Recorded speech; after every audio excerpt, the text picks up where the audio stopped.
పరమందు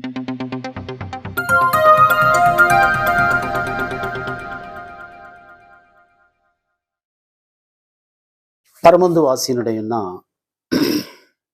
దేవాతి దేవునికి మొదటగా నా యొక్క స్తుతులు, స్తోత్రములు, కృతజ్ఞతలు తెలియచేసుకుంటున్నాను. మరొక చక్కటి అవకాశం ఇచ్చి ఉన్నాడు. ఆయన జీవ గ్రంథంలో మరొక విషయాన్ని అధ్యయనం చేయటానికి, అధ్యయనం చేసినటువంటి విషయాన్ని నా సహోదరులందరితో కూడా ఈ రీతిగా పంచుకోవటానికి, అందుని బట్టి దేవాతి దేవునికి నా ప్రభు యేసుక్రీస్తు ద్వారా నా యొక్క కృతజ్ఞతలు తెలియచేసుకుంటున్నాను. ప్రియమైన వారందరికీ కూడా మన ప్రభువును రక్షకునైన యేసుక్రీస్తు నామములో నా యొక్క వందనములు తెలియచేసుకుంటున్నాను. ప్రియులారా, దైవ గ్రంథము విషయంలో మనము చాలా జాగ్రత్తగా ఉండాలని నా ప్రతి వీడియోలో కూడా నేను తెలియపరుస్తూ ఉంటాను. ఎందుకంటే ఇది దేవుని గ్రంథము. సో ఈ దేవుని గ్రంథాన్ని మనము కొన్ని సందర్భాల్లో కొన్ని తప్పుడు విశ్లేషణలు అనేవి కూడా ఇస్తూ ఉంటాం. అవి తప్పుడు విశ్లేషణలు అని తెలుసుకున్న తర్వాత కూడా వాటిని మనము సరి చేసుకోవాల్సిన అవసరత ఎంతైనా కూడా మనకుంది. ఈ రోజున చేసింది తప్పుడు విశ్లేషణ అని తెలిసిన తర్వాత ఖచ్చితంగా దాన్ని మనం సరి చేసుకొని వాక్యానుసారమైన విశ్లేషణలోనికి మనము రావాలి. అలా ఎప్పుడైతే మనం రాగలమో సో మనము సత్యానికి విలువ ఇచ్చిన వారంగా ఉండడానికి అవకాశం ఉంటుంది. అలా కాకుండా అదే విశ్లేషణలో ఉంటూ నేను చెప్పిందే వాక్యానుసారమైన విశ్లేషణ అని అనుకుంటే అది మనం మరికొందరిని తప్పుడు దారిలోనికి నడిపించడం అనేది జరుగుతుంది. క్రైస్తవ సమాజంలో కొందరు యేసుక్రీస్తును దేవుడు పరలోకమందు కనియున్నాడు అనే మాటను చూపించి మాట్లాడుతూ ఉంటారు.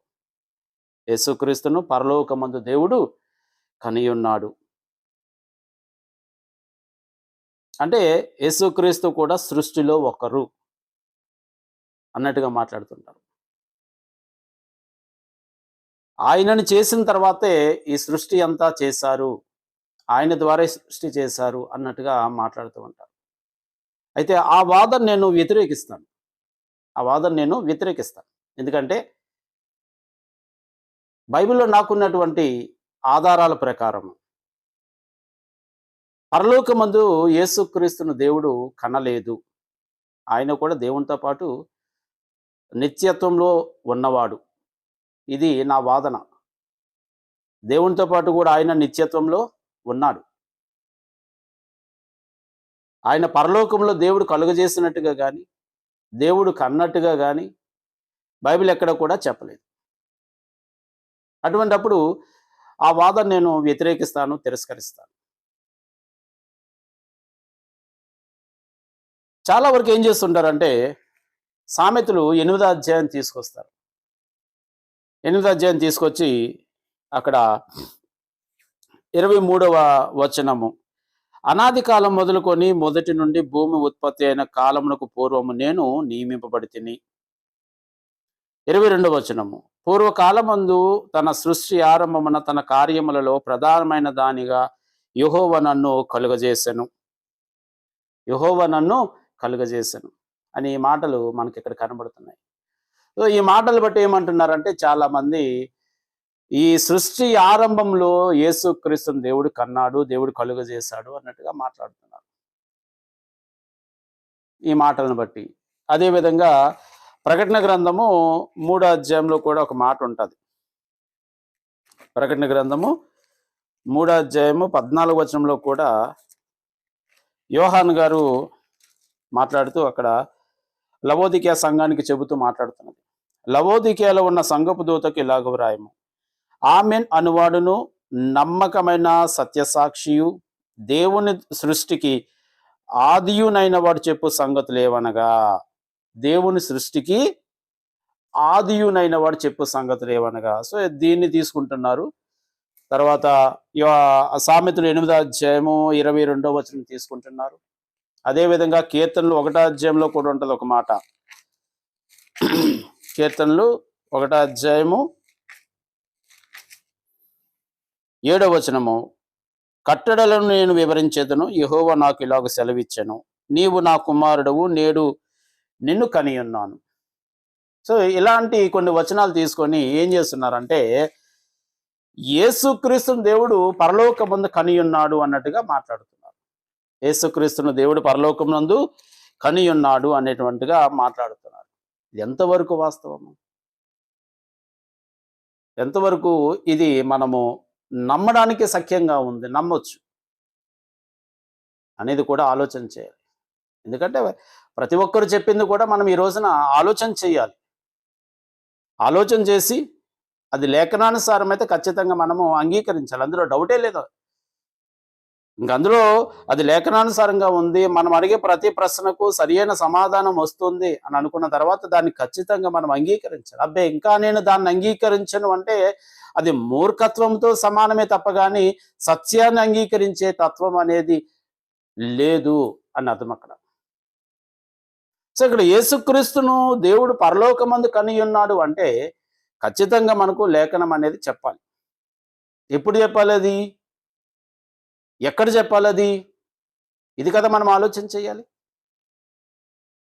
పాత నిబంధనలో యేసుక్రీస్తు గురించి చెప్పబడింది అంటే పాత నిబంధనలో యేసుక్రీస్తు చెప్పబడిన వాటిని ఎలాగ ఆలోచన చేయాలి? క్రొత్త నిబంధనలో యేసుక్రీస్తు గురించి చెప్పబడినవి ఎలా ఆలోచన చేయాలి? వ్యత్యాసం అనేది ఉంది అక్కడ. పాత నిబంధనలు యేసుక్రీస్తు చెప్పబడింది ఒక రకంగా ఆలోచన చేయాలి, క్రొత్త నిబంధనలు యేసుక్రీస్తు గురించి చెప్పబడింది మరొక రకంగా ఆలోచన చేయాలి. రెండు ఒకే రకంగా ఆలోచన చేయడానికి అవకాశం లేదు. ఎందుకంటే యేసుక్రీస్తు దేవుని మర్మమై ఉన్నాడు అని మనకు క్రొత్త నిబంధన చెబుతుంది. అంటే ఏంటి? పాత నిబంధన కాలమందు ఆయన మర్మంగా ఉన్నాడు, రహస్యంగా ఉన్నాడు. ఆయనను గురించి దేవుడు బహిర్గతం చేయలేదంటే రహస్యంగా మర్మంగా ఉన్నాడు.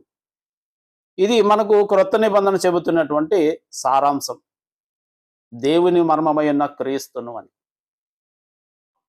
అటువంటి మర్మాన్ని పాత నిబంధనలో దేవుడు తెలియపరిచాడు అంటే అది పూర్తిగా వాక్య విరుద్ధం. పూర్తిగా వాక్య విరుద్ధం. ఎందుకంటే పాత నిబంధనలో మర్మాన్ని బహిర్గతం చేసేస్తే ఇక క్రొత్త నిబంధనకు వచ్చేసరికి దేవుని మర్మమై ఉన్న క్రీస్తు అని ఎందుకు వస్తుంది? ఇంకా ఆ మర్మాన్ని తెలియజేసేసాడు. యేసుక్రీస్తు ఎవరు అనేది పాత నిబంధనలో తెలియజేసేసిన తర్వాత, యేసుక్రీస్తు ఎప్పుడు దేవుడు కన్నాడు అనేది పాత నిబంధనలో తెలియజేసేసిన తర్వాత ఇక క్రొత్త నిబంధనకు వచ్చేసరికి అది మర్మం ఎట్లాగవుతుంది? క్రొత్త నిబంధనకు వచ్చేసరికి ఆయన పుట్టిన మరుక్షణం నుంచి ఈయన దేవుని కుమారుడు అనేటువంటి విషయం తెలియపరచబడుతుంది కదా సమాజానికి.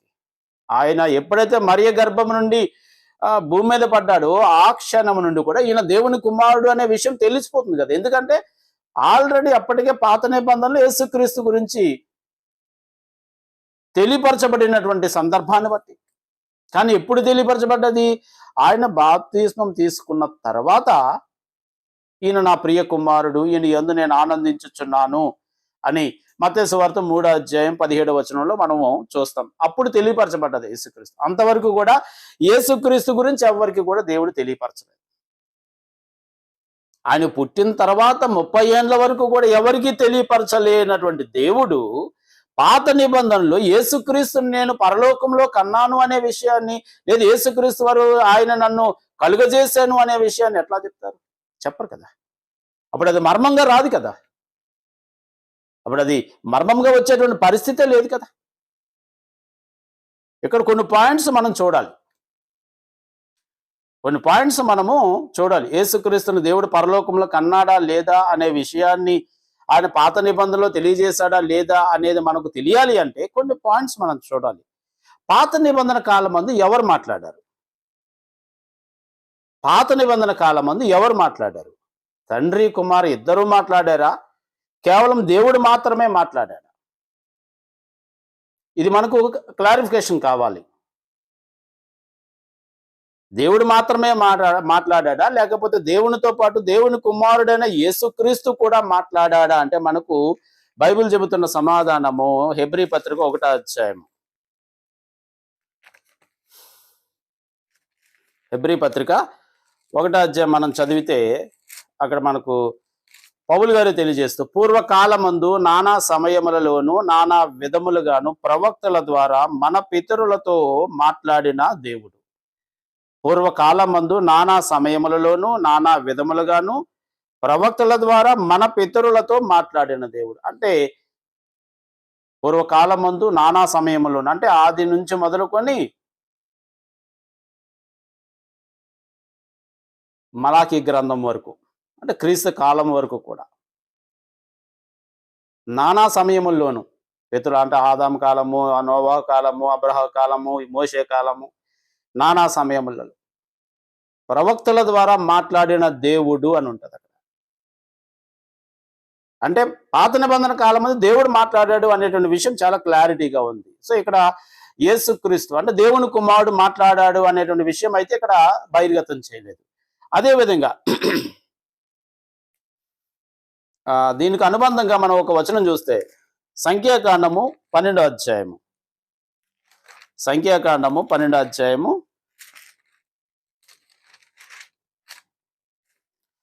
6వ వచనం మనం చదివితే, వారిద్దరూ రాగా ఆయన నా మాటలు వినుడి, మీలో ప్రవక్త యుండిని ఎడల యెహోవానగు నేను దర్శనమిచ్చి అతడు నన్ను తెలుసుకున్నట్లు కలలో అతనితో మాట్లాడేదను. అంటే పాత నిబంధన కాలం మంది ఎవరు మాట్లాడారు అనే దానికి ఒక రిఫరెన్స్ ఇస్తున్నాం.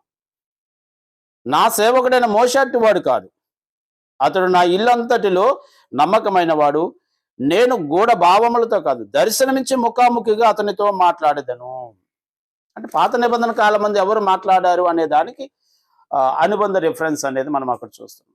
అదేవిధంగా యేసుక్రీస్తు వారు కూడా అదే విషయాన్ని మనకు తన సువార్త పరిచర్య కాలం మంది తెలియజేయడం అనేది జరిగింది. యోహాను సువార్త 5వ అధ్యాయము.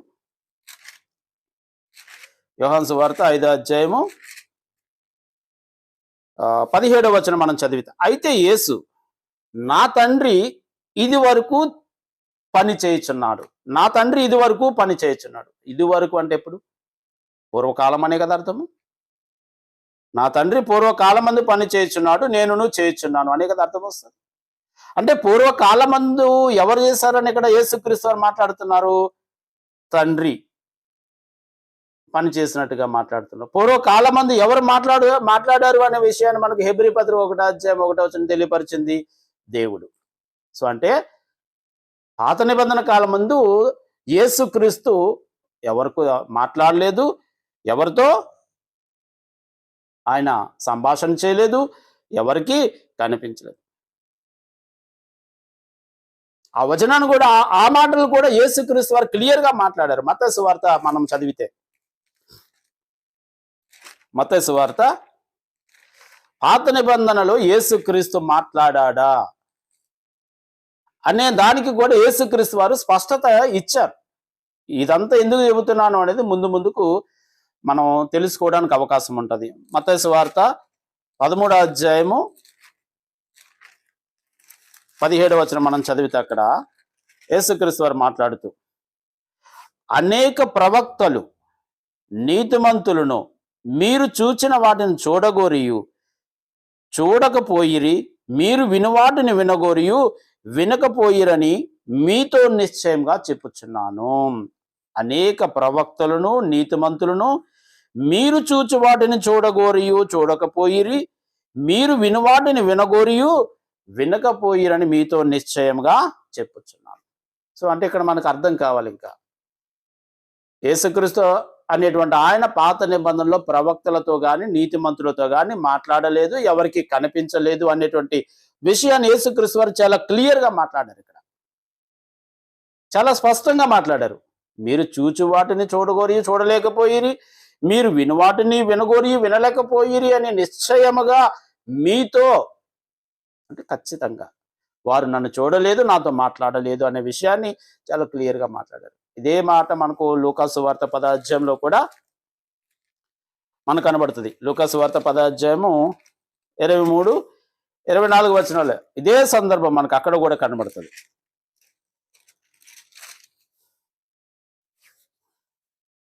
అప్పుడు ఆయన తన శిష్యుల వైపు తిరిగి, మీరు చూచుచున్న వాటిని చూచు కన్నులు ధన్యములైనవి. అనేక మంది ప్రవక్తలను, రాజులను మీరు చూచుచున్నవి చూడకయు వినకయు ఉండిరని మీతో నిశ్చయముగా మీతో చెప్పుచున్నానని ఏకాంతమందు వారితో అనెను.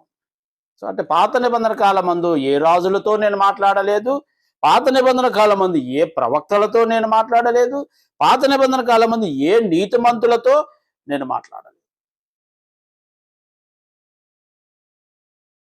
పాత నిబంధన కాలం ఏ నీతిమంతులతో నేను మాట్లాడలేదు. అంటే పాత నిబంధన కాలమందు తండ్రి మాట్లాడాడు అనేటువంటి విషయం మనకు పాత నిబంధన తెలియజేస్తుంది, మరి ముఖ్యంగా క్రొత్త నిబంధనలు. ఎందుకంటే ఈరోజు పాత నిబంధనలు యేసు మాట్లాడాడు, యేసు కనిపించాడు, యేసు వాళ్ళకు కనిపించాడు, వీళ్ళకు కనిపించాడు అని మాట్లాడుతుంటారు. దానికే క్లారిఫికేషన్ అది. దానికే క్లారిఫికేషన్. అదంటే హెబ్రీ పత్రిక 1:2 ఉంటుంది కదా. హెబ్రీ పత్రిక 1:2 పౌలు గారు మాట్లాడుతారు కదా. ఏమని ఆయన మాట్లాడతారు? సో ప్రతిదానికి కూడా బైబిల్ అనేది సరి అయినటువంటి సమాధానం అనేది ఇస్తుంది. మనము ఆలోచించేటువంటి విధానంలో తేడా ఉంటేనే ఆ సమాధానం మనకు సరిగా అర్థం కాకపోవచ్చేమో, కానీ మనం వాక్యానుసారంగా ఆలోచన చేస్తే ఆ సమాధానం మనకు అర్థమవుతుంది. 2వ హెబ్రీ పత్రిక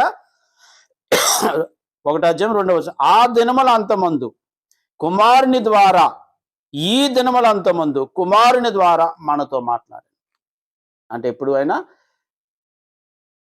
ధర్మశాస్త్రం అంత్యకాలమున ప్రారంభమైంది యేసుక్రీస్తు మాట్లాడటం. ధర్మశాస్త్రం అంత్యకాలమున ప్రారంభమైంది యేసుక్రీస్తు మాట్లాడటం. అంతకుముందు ఆయన మాట్లాడలేదు అనేటువంటి విషయాన్ని చాలా క్లియర్గా ఇక్కడ మనకు పౌలు గారు తెలియజేశారు. సో అంటే ఇక్కడ మనకు అర్థం కావాల్సింది ఏంటంటే, పాత నిబంధనలో కేవలం తండ్రి మాత్రమే మాట్లాడాడు, కేవలం దేవుడు మాత్రమే అందరితో పని చేయించుకున్నాడు, పని చేశాడు. పాత నిబంధన కాలం ముందు యేసుక్రీస్తు మాట్లాడలేదు, యేసుక్రీస్తు ఎవరితోనూ ఎవరికి కనిపించలేదు. ఇక 3వ పాయింట్, పాత నిబంధనలో యేసుక్రీస్తు గురించి వ్రాయాలి అంటే అతనికి ఒక అర్హత ఉంది. పాత నిబంధనలు యేసుక్రీస్తు గురించి వ్రాయాలి అంటే అతనికి ఒక అర్హత, చాలా ప్రాముఖ్యమైన అర్హత, చాలా ప్రాముఖ్యమైన అర్హత, అదే ప్రవక్త. పాత నిబంధనలు యేసుక్రీస్తు గురించి వ్రాయాలంటే అతడు ప్రవక్త అయ్యి ఉండాలి. అందులో ఖచ్చితంగా యేసుక్రీస్తు గురించి పాత నిబంధనలు ఎవరైనా వ్రాస్తున్నారు అంటే అతడు ప్రవక్త మాత్రం అయితేనే వ్రాయడానికి అవకాశం ఉంటుంది. ఆయన ప్రవక్త కాకపోతే మాత్రము యేసుక్రీస్తు గురించి వ్రాసే అర్హత లేదు. ఇది ఖచ్చితంగా నేను చెప్పగలుగుతున్నాను. ఎందుకంటే బైబిల్ అటువంటి సమాధానం అనేది ఇచ్చింది కాబట్టి, అటువంటి ఆధారాన్ని ఇచ్చింది కాబట్టి, బైబిల్ ఆ ఆధారం ఉంది కాబట్టి యేసుక్రీస్తు గురించి పాత నిబంధనలో వ్రాయాలి అంటే అతడు ప్రవక్త అయ్యి ఉండాలి. లూకా సువార్త 24వ మనం చదివితే చాలా వచనాలు ఉన్నాయి. మీకు అర్థం కావడానికి 2-3 వచనాలు ఇస్తాను. లూకా సువార్త 24వ 27వ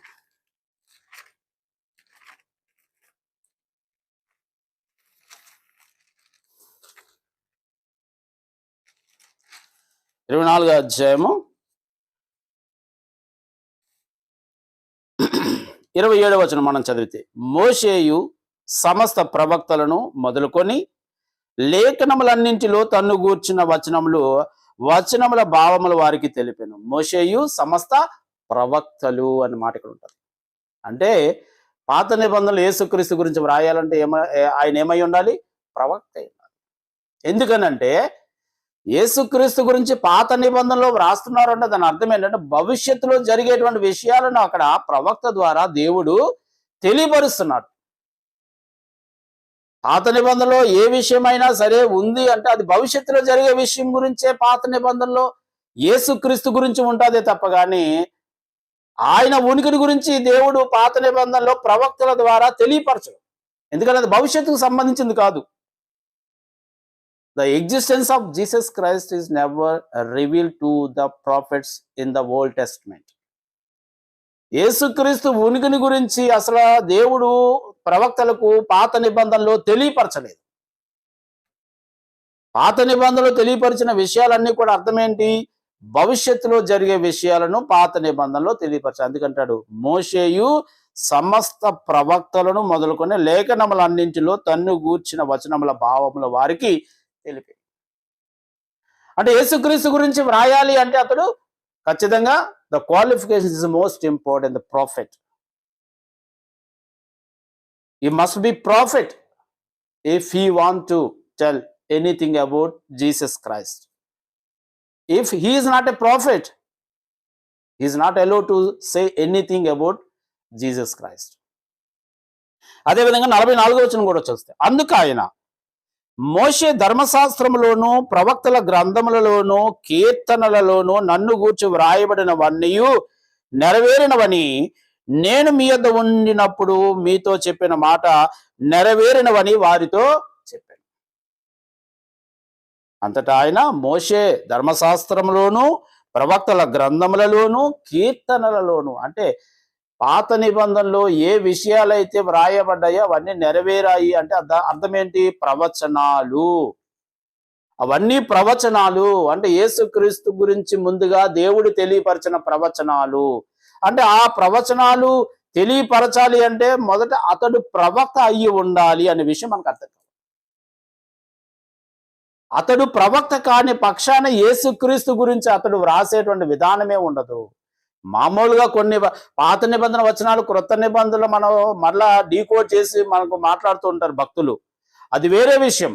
కానీ యేసుక్రీస్తు గురించి అంటే మాత్రం ఖచ్చితంగా అతడు ప్రవక్త అయితేనే యేసుక్రీస్తు గురించి మాట్లాడేటువంటి అర్హత అనేది ఆయనకు ఉంది పాత నిబంధనలో. కానీ సొలొమోను ప్రవక్త అండి?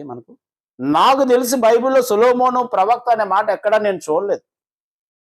ఆయన మహాజ్ఞాని, జ్ఞాని అయిన సొలొమోను అని ఉంటుంది మనకు అక్కడ సామెతలో ఉంటుంది. జ్ఞాని అయిన సొలొమోను, మహాజ్ఞాని, ఆయన చాలా జ్ఞానవంతుడు, యోధారాజులో గొప్ప జ్ఞానవంతుడు ఆయన. కానీ ఆయన ప్రవక్త కాదు. సొలొమోను ప్రవక్త కాదు. ప్రవక్త కానప్పుడు ఏ విధంగా యేసుక్రీస్తు గురించి ఆయన తెలియపరుస్తాడు? ఓకే, ప్రవక్త అయినప్పటికీ కూడా ఏమి తెలియపరచాలి? భవిష్యత్తులో విషయాలు తెలియపరచాలి తప్ప కానీ గతంలో విషయాలను తెలియపరిచేటువంటి అర్హత అనేది లేదు అక్కడ.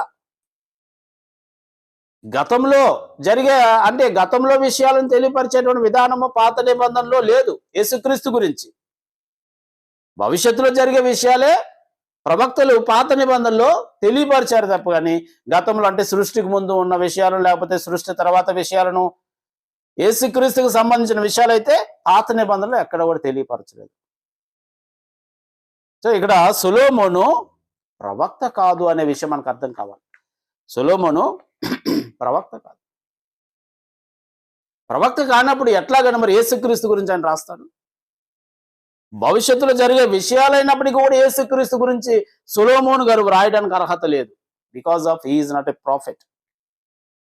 Is not a prophet to prophesized about Jesus Christ. ఆయన ప్రవక్త కానప్పుడు యేసుక్రీస్తు గురించి ప్రవచించేటువంటి అర్హత అనేది ఆయనకు ఉండదు. యేసుక్రీస్తు దేవుని మర్మమై ఉన్నాడు అంటే ఆ మర్మాన్ని తెలియపరిచేటువంటి పరిస్థితి ఉంటే, ఇంకా క్రొత్త నిబంధనకు వచ్చేసరికి యేసు దేవుని మర్మమై ఉన్నాడు అనే విషయాన్ని మనము చదవవలసిన అవసరం ఉండదు. దేవుడు 2 రకాలుగా మాట్లాడాడు అనేటువంటి అర్థం వస్తుంది. దేవుడు 2 రకాలుగా మాట్లాడాడు అనేటువంటి అర్థం వస్తుంది. పాత నిబంధన కాలమందు కేవలం దేవుడు మాత్రమే మాట్లాడాడు, కేవలం దేవుడు మాత్రమే పనిచేశాడు. పాత నిబంధన కాలమందు యేసుక్రీస్తు మాట్లాడలేదు, యేసుక్రీస్తు పని చేయలేదు. పాత నిబంధనలో యేసుక్రీస్తు గురించి తెలియపరచాలి అంటే ఖచ్చితంగా అతడు ప్రవక్త అయ్యి ఉండాలి. వీటన్నింటినీ దాటుకొని వచ్చి అప్పుడు మనము సామెతలు 8వ అధ్యాయం దగ్గరికి వెళ్ళాలి. సామెతలు 8వ అధ్యాయం దగ్గరికి వెళ్ళాలి. వీటన్నింటినీ దాటుకొని ఇవన్నీ మనం పక్కకు నెట్టేసి సామెతలు 8వ అధ్యాయం దగ్గరకు వచ్చేసి ఇది యేసుక్రీస్తు గురించే చెప్పబడ్డది అంటే దాని అర్థం ఏంటి? ఇంకా యేసుక్రీస్తు మాటలను పరిగణలోనికి తీసుకోలేదు, దేవుని మాటలను పరిగణలోనికి తీసుకోలేదు, భక్తుల మాటలను పరిగణలోనికి తీసుకెళ్ళదు, ఎవరి మాటలను కూడా పరిగణలోనికి తీసుకోకుండా మనకు తోచినట్టుగా మనము వివరణ, విశ్లేషణ, వ్యాఖ్యానం అనేది ఇస్తూ ఉన్నాం అన్నమాట. సామెతలు 8వ అధ్యాయం మనం చదివేటప్పుడు సహజంగా అధ్యాయం అనేది కొన్ని అధ్యాయాలు ఏంటంటే 2-3 అంశాలతో ముడిపడి ఉంటుంది. ఒకే అధ్యాయం అయినప్పటికీ కూడా 2-3 విషయాలు ఉంటాయి అధ్యాయంలో. కొన్ని అధ్యాయాల్లో కేవలం ఒకే సందర్భం ఉంటుంది, ఒకే విషయం ఉంటుంది, ఇంక అందులో రెండో విషయం అనేది ఉండదు. అందులో ఉండదు, ఒకే విషయం ఉంటుంది. కొన్ని అధ్యాయాల్లో 2-3 విషయాలు కలిపి ఉంటాయి. ఇక్కడ సామెతలు 8వ అధ్యాయం అనేది ఒకే ఒక విషయం. ఇందులో ఇంకొక విషయాన్ని సొలొమోను గారు కలిపి చెప్పలేదు. అంతా కూడా ఒకటే విషయము, ఒకటే అంశము, ఒకదాని గురించే. దేని గురించి?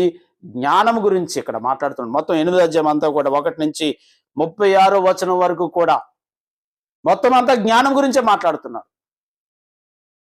మొత్తం అంతా కూడా జ్ఞానం గురించే మాట్లాడుతూ జ్ఞానమును ఎలా వర్ణించాడండి? ఇక్కడ ఒక వ్యక్తిగా వర్ణించాడు సొలొమోను గారు జ్ఞానమును. అంటే ఒక వ్యక్తి మాట్లాడితే ఎలా ఉంటుందో అదే విధంగా సొలొమోను ఇక్కడ ఉన్నటువంటి జ్ఞానమును ఒక వ్యక్తిగా వర్ణించాడు. ఓకే, ఇందాక మనం మాట్లాడుకున్నాం పాత నిబంధనలు ఎవరు మాట్లాడారు, ఎవరు మాట్లాడలేదు అనే విషయం మనం మాట్లాడుకున్నాం కదా. సో ఇక్కడ మనం ఇప్పుడు వద్దాం. ఇది యేసుక్రీస్తు మాట్లాడుతున్నట్టుగా ఉందా, జ్ఞానము మాట్లాడుతున్నట్టుగా ఉందా మనకు అర్థం కావాలి. ఒకవేళ ఇది యేసుక్రీస్తు మాట్లాడుతున్నట్టుగా ఉంటే ఈ విషయం మీకు అర్థం కావాలి. ఒకవేళ ఇది యేసుక్రీస్తు మాట్లాడుతున్నట్టుగా ఉంటే యేసుక్రీస్తు అబద్ధం చెప్పాడు, దాన్ని అంగీకరిస్తారా మరి ఇప్పుడు వీళ్ళంతా కూడా? ఎందుకంటే వచనాలు చదువుతాను నేను. 8వ అధ్యాయము 22వ వచనము, క్షమించండి, 8వ అధ్యాయము 4వ వచనం ఒకసారి మనం చూద్దాం. మానవులారా మీకే నేను ప్రకటించుచున్నాను. మానవులారా మీకే నేను ప్రకటించుచున్నా. ఇక్కడ నేను అంటే జ్ఞానము, ఒక వ్యక్తిగా ఇక్కడ మనం చూస్తున్నాం. ఇక్కడ జ్ఞానము అంటే యేసుక్రీస్తు అంటున్నారు. అంటే ఇక్కడ యేసుక్రీస్తు వారు మానవులారా నేనే మీకు ప్రకటించుచున్నాను అని ఇక్కడ యేసుక్రీస్తు వారు మాట్లాడారా? ఆ పాయింట్ మీరు అర్థం చేసుకుంటారని ఆశిస్తున్నాను. యేసుక్రీస్తు వారు నేనే మీకు ప్రకటించుచున్నాను అనేటువంటి మాట ఇక్కడ ఆయన మాట్లాడారా? ఆ 2వ వచనం మనం చూద్దాం. 6వ వచనము, నేను శ్రేష్టమైన సంగతులు చెప్పేదను వినుడి. అంటే యేసుక్రీస్తు వారు మాట్లాడుతున్నారు ఇక్కడ. నేను శ్రేష్టమైన సంగతులను చెప్పేదను వినుడి, నా పెదవులు యథార్థమైన మాటలు పలుకును. అంటే యేసుక్రీస్తు వారు మాట్లాడుతున్నారు ఇక్కడ. యేసుక్రీస్తు వారు మాట్లాడుతున్నారా?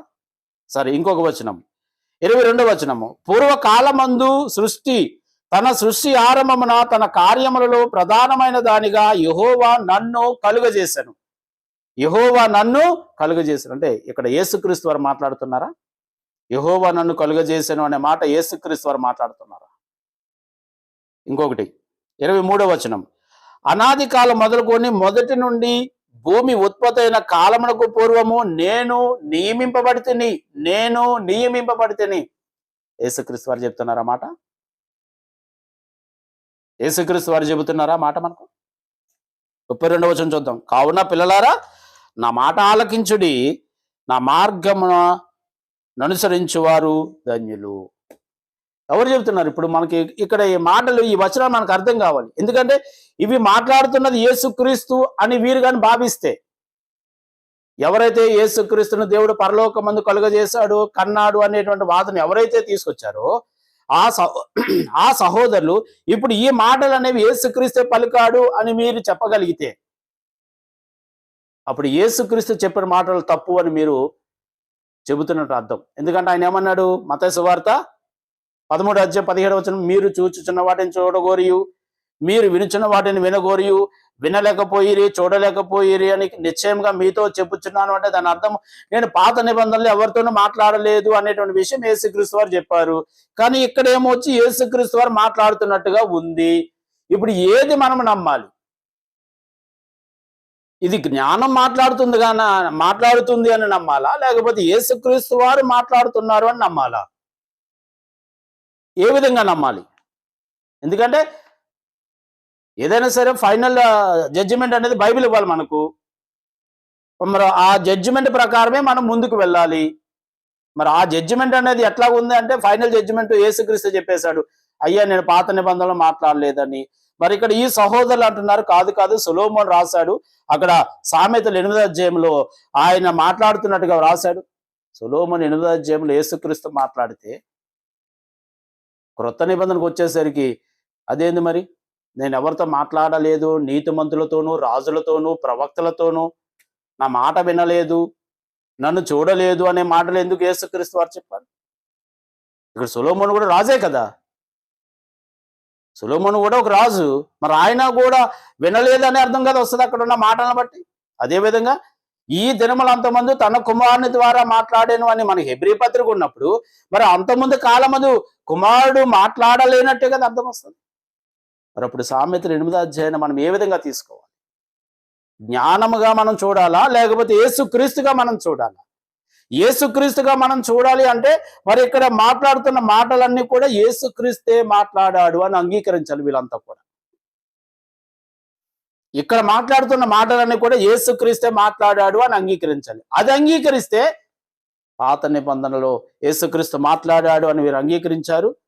మరి క్రొత్త నిబంధనలు యేసుక్రీస్తు చెప్పిన మాటలు అబద్ధమని వీరు ఇంకా అంగీకరించారు. ఇక మీరే ఆలోచన చేయండి, మరొకసారి పరిశోధన చేయండి.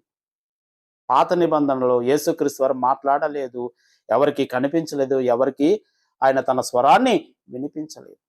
సో కాబట్టి ఇక్కడ 8వ అధ్యాయం మనం చదువుతున్నాము అంటే ఇక్కడ జ్ఞానము మాట్లాడుతుంది. ఈ జ్ఞానాన్ని సొలొమోను గారు ఒక వ్యక్తిగా వర్ణించారు.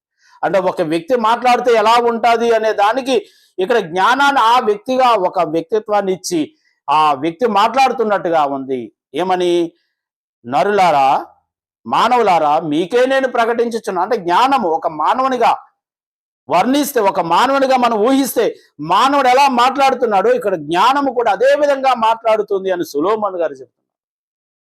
అదేవిధంగా జ్ఞానము పూర్వకాలమందు ఈ సృష్టి ఆరంభమున తన కార్యములలో ప్రధానమైన దానిగా యెహోవా నన్ను కలుగజేశాను. జ్ఞానం మాట్లాడుతుంది. ఒక జ్ఞానమును ఒక వ్యక్తిగా ఇక్కడ చూపిస్తూ ఆ వ్యక్తి మాట్లాడుతున్నట్టుగా ఉంది. యెహోవా నన్ను కలుగజేశాను. మనం కిందకు వస్తే ఇంకా అద్భుతమైన మాటలు ఉంటాయి. ఒకసారి మనం చూసుకున్నట్లయితే 31వ వచనము, ఆయన కలుగజేసిన పరలోకమును బట్టి సంతోషించుచు నరులను చూచి ఆనందించుచుంటిని. ఆయన కలుగజేసిన పరలోకమును బట్టి సంతోషించుచు నరులను చూచి ఆనందించుచుంటిని. అబ్బా, ఎవరు మాట్లాడుతున్నారు ఇక్కడ? యేసుక్రీస్తు. జ్ఞానము మాట్లాడుతుంది. అంటే ఏదైనా తోటలో ఉన్నటువంటి మనుషులను చూచి జ్ఞానము సంతోషిస్తుందంట. ఇక్కడ ఏదైనా తోట అనే పరలోకాన్ని సాదృశ్యంగా ఇక్కడ వాడబడ్డది. అంటే ఇక్కడ పరలోకం అనేది ఏదైనా తోటకు సాదృశ్యంగా చూపించడం జరిగింది. సో అంటే ఓవరాల్ గా 8వ అధ్యాయం అంతా కూడా ఒకటే విషయము, అది జ్ఞానము గురించి. ఆ జ్ఞానముని ఒక వ్యక్తిగా వర్ణించి ఆ వ్యక్తి మాట్లాడుతున్నట్టుగా మనకు సామెతలు 8వ అధ్యాయం ఉంటే ఇది తీసుకువెళ్ళి క్రీస్తుకు ముడిపెట్టి ఆ క్రొత్త నిబంధనలు కొన్ని వచనాలు తీసుకొచ్చి ఇక్కడ ముడిపెట్టి యేసుక్రీస్తు దేవుడు పరలోకంలో కలుగజేశాడని చెప్పడం ఏంటండి? చాలా దారుణం కదా. యేసుక్రీస్తుని పరలోకంలో కలుగజేశాడని మనం ఊహించుకొని మనం ఏదో సొంత బోధ కల్పించడం ఏంటి? ఆయన ప్రవక్త కాదు. ప్రవక్త అయినప్పటికీ కూడా భవిష్యత్తును గురించి చెప్పాలి తప్ప కానీ గతంలో ఉన్న విషయాలను చెప్పే పరిస్థితి లేదు పాత నిబంధనలో. పైగా ఇక్కడ జ్ఞానము మాట్లాడుతుంది. పైగా యేసుక్రీస్తు పాత నిబంధనలో మాట్లాడినట్టుగా ఆధారాలు లేవు. మరి ఇక్కడ యేసుక్రీస్తు మాట్లాడుతున్నట్టుగా వీరు ఎలా చూపిస్తున్నారు? తప్పు కదండి, అది వాక్య విరుద్ధం కదా. వాక్యాన్ని మీ చేతిలో తీసుకున్నట్టుగా ఉంటది కదా. పౌలు గారు ఒక మాట అంటారు రోమాపత్రిక మనం చదివేటప్పుడు, చాలా అద్భుతమైన మాట. ఈ రోజుకి ప్రతి క్రైస్తవుడు కూడా గుర్తు పెట్టుకోవాలి. ఆయన ఏం మాట్లాడుతున్నారు ఒకసారి చూద్దాం. 3వ అధ్యాయంలో మనం 5వ వచనము, మన దుర్నీతి దేవుని నీతికి ప్రసిద్ధి కలుగజేసిన ఎడల ఏమందుము. మన దుర్నీతి దేవుని నీతికి ప్రసిద్ధి కలుగజేసిన ఎడల ఏమందుము, ఉగ్రతను చూపించే దేవుడు అన్యాయస్తుడగునా. ఏం చేస్తున్నామండి ఈ రోజున మనము? మన దుర్నీతికి దేవుని నీతిని ప్రసిద్ధి కలుగజేస్తాం. యేసుక్రీస్తు దేవుడు పరలోకంలో కన్నాడు అనేటువంటి ఒక తప్పుడు బోధన మనం తీసుకొస్తున్నామంటే అది దానివల్ల మన దేవుడు అన్యాయస్తుడిగా మనం చూస్తున్నాం ఈ రోజున.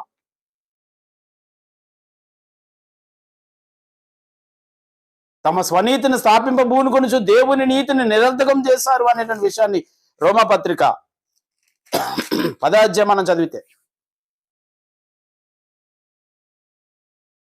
3వ వచనము, ఏలయనగా వారు దేవుని నీతి నెరుగక తమ స్వనీతిని స్థాపింపబూనుకొనుచు దేవుని నీతికి లోబడలేదు అనేటువంటి మాట ఇక్కడ పౌలు గారు యూదుల గురించి మాట్లాడుతున్నారు. ఈరోజు మనం కూడా అలాగే ఉన్నామా? ఆ విధంగా ఆలోచన చేస్తున్నామా? మన నీతిని స్థాపించడానికి, మన స్వనీతిని స్థాపించడానికి దేవుని నీతిని నిరర్థకం చేస్తున్నామా? మనకి ఇంకా సమయం ఉంది. సరి చేసుకునేటువంటి అవసరత ఎంతైనా ఉంది మనకి ఈ రోజున.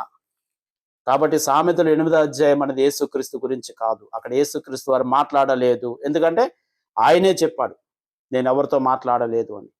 అటువంటిప్పుడు అక్కడ మాట్లాడుతున్నది యేసుక్రీస్తుని ఎలా చెప్పగలం మనం? కాబట్టి అక్కడ మాట్లాడుతున్నది జ్ఞానము. జ్ఞానము ఒక వ్యక్తిగా మాట్లాడుతున్నట్టుగా అక్కడ మనం చూడాలి తప్ప కానీ యేసుక్రీస్తుని అక్కడ మనం పెట్టకూడదు. ఆయన సృష్టికి ముందు నుంచి ఉన్నాడు. ఆయనను దేవుడు కలుగజేసినట్టుగా ఒక్క వాక్యం కూడా లేదు. పరలోకంలో కానీ భూమి మీద కానీ దేవుడు యేసుక్రీస్తుని కలుగజేశాడు అనేటువంటి ఒక్క వాక్యం కూడా లేదు. అన్ని కూడా వాక్యాలను మానవులకు అనుకూలంగా తీసుకుని బోధ చేస్తున్నారు తప్ప కానీ అందులో వాస్తవాలు లేవు. ఆయన సృష్టికి ముందు నుంచి ఉన్నాడు. సృష్టికి ముందు ఆయన కలుగజేసినట్టుగా వాక్యం లేదు. సో ఇందులో మీకు ఎలాంటి సందేహాలు ఉన్నా సరే నా వాట్సాప్ నెంబర్కు మీరు మెసేజ్ చేస్తే ఖచ్చితంగా నేను మీతో మాట్లాడతాను. నేను చెప్పిన విషయాలు ఏమైనా సరే వాక్య విరుద్ధం ఉంటే ఖచ్చితంగా ప్రశ్నించండి. వాక్యంతో ప్రశ్నించండి. ఖచ్చితంగా వాక్యంతో నేను మీకు సమాధానం చెప్పడానికి నేను ప్రయత్నం చేస్తాను. ఈ మాటలు విన్న మీ అందరికీ కూడా నా యొక్క వందనములు తెలియజేసుకుంటున్నాను.